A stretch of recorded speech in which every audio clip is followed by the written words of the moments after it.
జతగా ఉండే వరమే నువ్వే ఇస్తే ఇంకేమి కావాలి జన్మకి.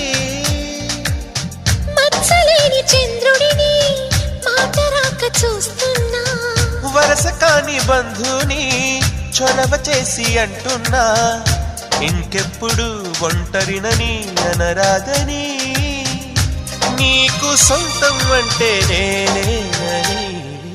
కొమ్మ కొమ్మ విన్నావమ్మ కోయిల వస్తుంది, వస్తూ వస్తూ తనతో వెన్నెల వెలుగులు తెస్తుంది.